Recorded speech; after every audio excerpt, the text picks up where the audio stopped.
urban businesses that depend on mobile networks for service. She also disclosed that the nationwide coverage is expected by 2026, when all mobile network operators will have activated their 5G services. 5G has now arrived in Ghana, marking a significant step forward in our digital journey.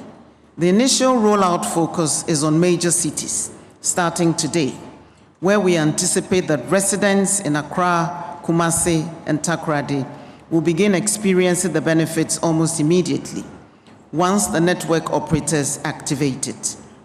Our goal is to achieve coverage across additional urban areas by the end of 2024. For full nationwide coverage, including rural regions, we're looking at a multi-phase approach, aiming for comprehensive access by 2026. In his keynote address, President Akufo-Addo praised stakeholders for their initiative and described it as a new catalyst for the growth of small businesses. We can envisage healthcare consultations conducted remotely, real-time crop monitoring, and access to educational content in even the remotest regions. This is not a distant dream, but an imminent reality if we act with foresight and commitment. 5G will be a catalyst for industrial growth, empowering domestic businesses, particularly micro, small, and medium-sized enterprises, MSMEs, which are the backbone of our economy. With faster, more reliable internet, MSMEs can reach new markets, streamline logistics, and scale up their operations.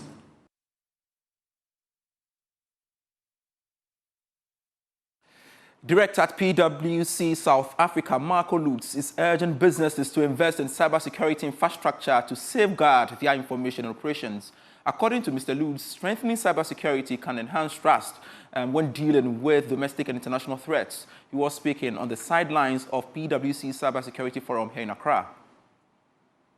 On the rising complexity and frequency of cyber attacks and emphasize the urgent need for businesses to prioritize developing robust cybersecurity frameworks beyond basic risk mitigation. In an interview with Joy Business, Marco Lutz, director of PwC South Africa, urged companies to invest in essential cybersecurity structures to strengthen their operations. So cybersecurity should be considered as, I think, one of the biggest threats that a company should consider.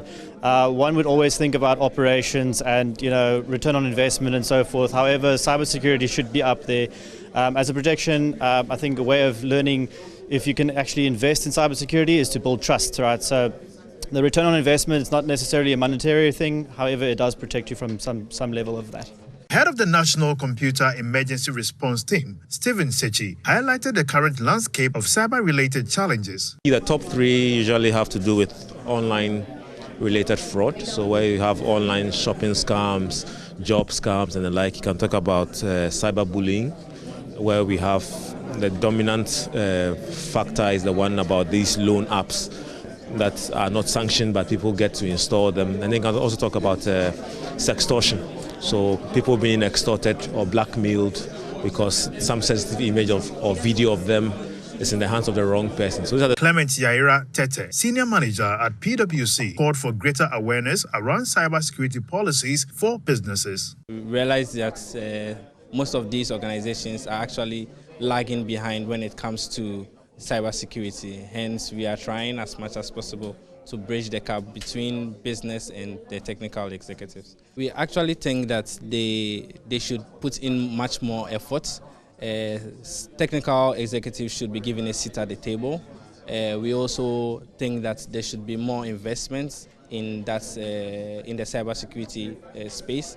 This year's Cyber Forum themed Leadership Strategies for Cyber Resilience and Growth brought together industry experts and key stakeholders from financial services, energy, telecommunications, and regulatory bodies to address critical issues in cyber resilience. I want to stay a while longer within the digital space because Vice President Dr. Mahmoud Bawumia has emphasized the importance of leveraging digitalization to advance Ghana's creative industry through the monetization of locally produced platforms, which has the potential to generate billions of dollars in revenue to boost economic growth. According to Dr. Bawumia, the launch of the music streaming app will enhance the value of the creative entrepreneurs while providing a broad access to an advanced consumer market. He made these remarks at an event here in Accra.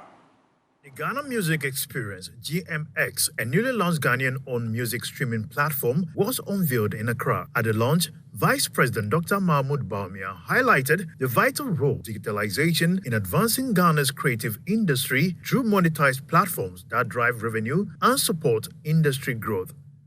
It is an embodiment of what it means to preserve our culture, support our artists, and leverage technology to foster economic growth within the creative arts. There are a myriad of streaming platforms. However, having one that is purely dedicated to Ghanaian music and musicians is a welcome addition in our digitalization journey as a country. The vast fan base of every Ghanaian musician is in Ghana. And yet, this is where our musicians make the least money because of piracy and foreign streaming services that do not promote our artists in a prominent manner. Minister of Tourism, Art and Culture, Andrew Ejapamesa, emphasized the platform's potential impact on the sector. We are creating yet another bridge, one that connects Ghanaian artists with audiences across the globe. This is a platform that is expected to give our music the spotlight it deserves, whilst bringing financial benefits to the artists and industry professionals who dedicate their talents and investment to create the music. President of the Musicians Union of Ghana, Bessa Simons, described the platform as timely. We don't have any problem with revenues coming from outside, and you can't get your money and things like that. This is in Ghana. You download the music, money goes through your phone, and then the artist gets his remuneration. The GMS features a wide range of genres from highlife and hip life to Afrobeat and traditional rhythms, with the goal of promoting both Ghana's rich musical heritage and its contemporary sounds. Away from the digital space, let's do this story, which of course will be of great interest to you. Consumers of millet porridge, popularly known as Hausa Koko, are paying more to have a satisfying breakfast as the cost of the main production ingredients such as millet surges. Vendors say it costs a minimum 15 cedis to purchase the porridge, with other accompaniments like the milk, peanuts, and beans fritters or kose. For today's Business Journal, Emmanuel Bright-Kweku explores the rising cost of the millet, which is also impacting the sale of Burkina in the Ashanti regional capital, Kumasi. Millet porridge, or Hausa Koko, is one of the favorite and accessible breakfast dishes for many Ghanaians.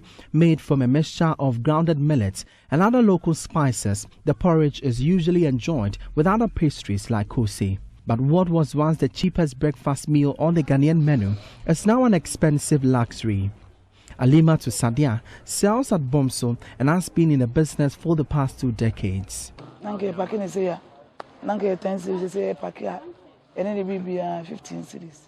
At first, we used to package the cocoa with kose at 10 cedis, but now it's selling at 15 cedis.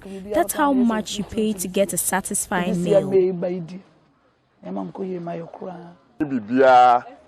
cedis. Once the cocoa normal 5 cedis, and then normal so 5 cedis. Some of the need mintia and no Thomas when I just know so. Millet is a household grain used for many delicacies in Ghana, especially in the northern parts. Its gritty texture adds a satisfying feel when processed into Burkina, a local millet and milk smoothie. But the snack is also seeing an astronomical rise. This used to sell at 3, 4 and 7 cedis, but because the price of millet has shot up, they are selling at 10 cedis and 5 cedis. We no longer sell at 3 cedis.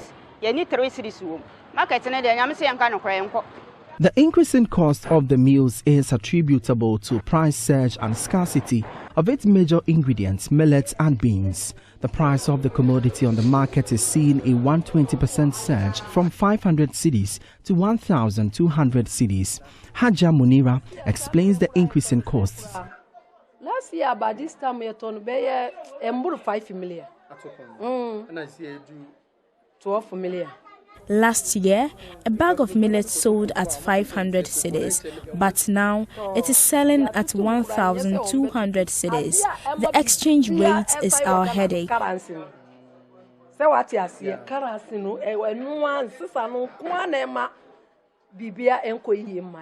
The millet is not the only increasing commodity.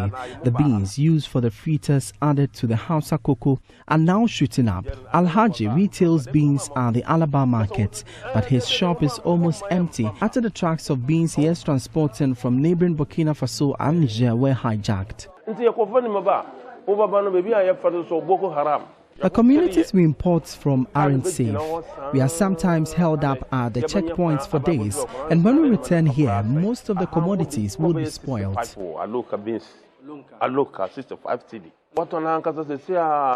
Olonka of beans is now selling at 65 cedis, and a bag goes for 2,100 cedis. Back at Alimatu's cocoa joint, some of her workers are leaving the job, which serves as a daily source of income. She's no longer able to pay them an adequate wage. Most of my workers have left now. Many vendors along the downstream of the value chain are anxious for respite from the skyrocketing prices. For Joy News, my name is Emmanuel Kweku. And certainly that's the reality on the ground there, 15 cedis before you can purchase cocoa. Now, new psychoactive substances have complicated the regulation of controlled drugs, making it challenging to balance pain management with the risk of substance abuse. Director, Tobacco and Substances of Abuse Directorate at the Food and Drugs Authority, Dr. Olivia Boateng, has echoed the global nature of drug diversion and abuse at a workshop on rational use of drugs in the country. She emphasized the issue is not isolated to any single country, but a widespread practice that requires international collaboration and strategic measures.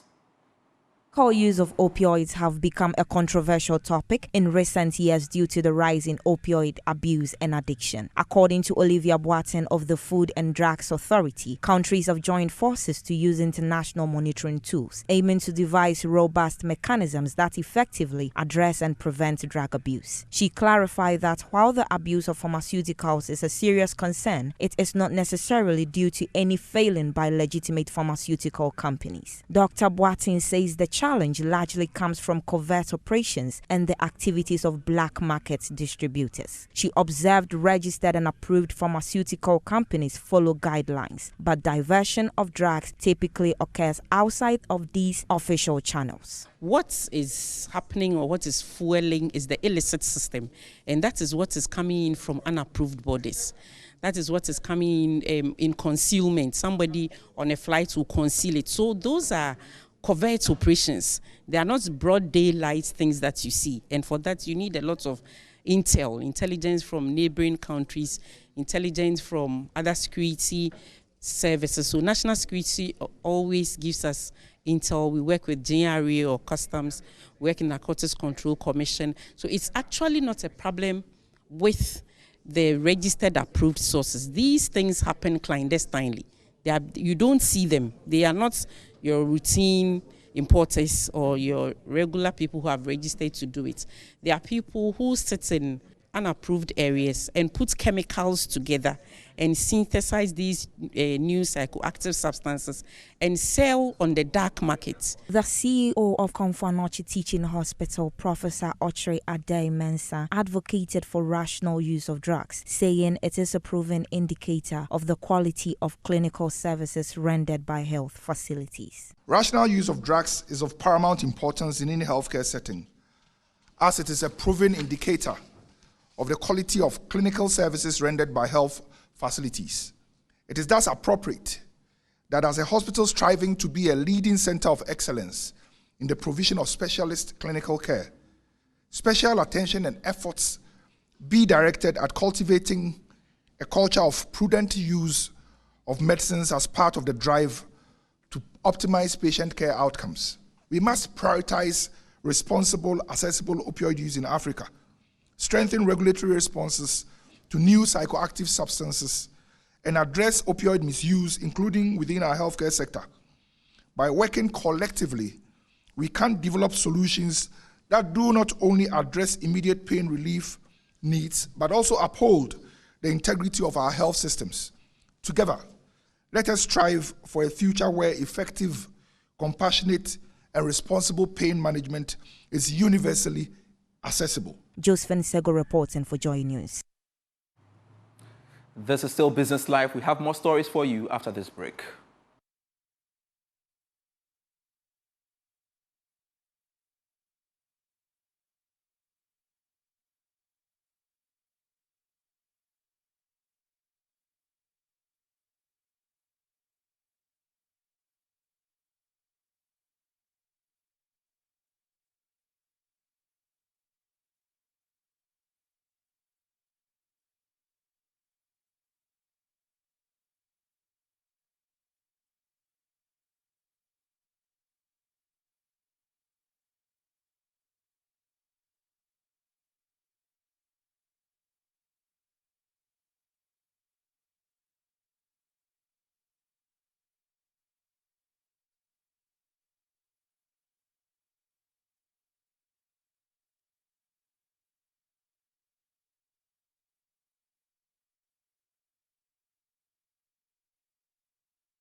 Hello, welcome back to Business Live.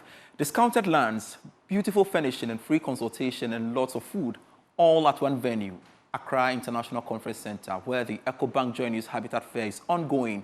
Exhibitors say they've considered the economy and varying lifestyles of homeowners and prospective homeowners to offer substantial discounts, specifically for the fair. My colleague Winston Taki has more. Who have considered it as their priority to ensure safe, clean water gets to your home. And they are the DPS pipes, and they ensure that you get that service. But I want to speak to them to understand the extent of quality that they take into consideration before coming to provide any service that has to do with pipe. As you can see, a well set up store, pipes everywhere, ensuring that they represent well at this year's EcoBank Journeys Habitat Fair. Hello, how are you, gentlemen? Great. Now, tell me your name and the kind of services you provide. Okay, my name is Bright Ate. My colleague is Ezekiel. Yeah, we are DPS Pipes. Our sole or core mandate is to provide Ghanaians and Africa with durable, premium quality and safe pipes for households, construction firms, and even the mining sector as well. Help us understand, he mentioned Africa. How extensive are your operations? Okay, so currently we cover Ghana and beyond. So within West Africa, we've been able to enter the terrain of the Mali, Burkina Faso, Cote d'Ivoire, and yeah, we've done a lot of exports. So yeah, DPS is in good business, yeah. Amazing. You are in good business. What sells is quality. What goes into ensuring that you produce the best quality in the market? Okay, so currently we have an ISO certified laboratory where we run all our tests to ensure that we put out the good pipes out there. Apparently, whenever we are having production, we go through some steps of checks so that every part of it, realize that everything that comes out very good. Because whenever we put out anything in the market which is not good, it goes to affect us. So even we are GSA also certified as well, and also we have other very credible certifications as well. Yeah. Who are your key target market or consumers or customers, basically? Okay, so currently at the Habitat Fair, we are looking at all whom those who have they want to build, homeowners as well, those who want to do the maintenance and all. So we are trying as much as possible to put out some form of education, one, and also ensure that we provide safe pipes so that they can have safe water in their homes as well. Yeah. So our main target at the Habitat Fair is homeowners, but then when you go beyond, we look at the agriculture sector, the mining sector, the construction sector as well. So we have our HDP pipes that goes extensively to support all these projects as well. Yeah. So you're still listening here with us here on Joy News while we discuss the services provided by DPS Pipes. He mentioned the cleanliness of water, the industries that require their services. Also, I want to understand when we talk about quality, it's about how best the consumer experiences your product. Now, in that direction, what would you say makes DPS unique from other pipes? Aside the quality we provide to you, we make sure that our products are affordable. Yes, and we make sure that our delivery is on point. Customers are our priority, and we make sure that we serve you the best. So when you send us your order or you need something from us, we make sure we respond with rapid speed. Yes, so this is what makes us unique. Our delivery there, you can ask those who have been taken from us, they can attest to that. Tell us, how can we reach out to you, especially those who are watching us right now? Yes, DPS Pipes factory is located on the Spinters Road, right adjacent KICC Church building. We are also available on all social media platforms as DPS Pipes, and then you can also call us or visit our factory 0543 66 2727. You can also send us an email at info@dpspipes.com and we respond. To talk of discount, I want to invite all the plumbers in the industry. Yeah, they know us, and then we are giving them a special discount. They should walk through, mention that I am a plumber and I want a discount. That's your promo code, and we are here to give you from 5 to 15%, free of charge. 15%. 5 to 15% for all the plumbers. So the Plumbers Association of Ghana, where are you? Be here from today to the end of the Habitat Fair. So make sure you pass through and enjoy this amazing discount. So we are still here at the Joy News EcoBank Habitat Fair, going around and showing you how much you are missing out. If you have a home, if you have a project, the best place to have an amazing offer in terms of pricing is at the Joy News EcoBank Habitat Fair, happening from today to the end of the week. So don't miss out. Come here. National Conference Center for all your housing needs. EcoBank Joy News Habitat Fair, make it a house, get a home. That's it for the bulletin. I am Pius Kojo Baka. Let's connect next week. Do enjoy the rest of our programs beyond the numbers.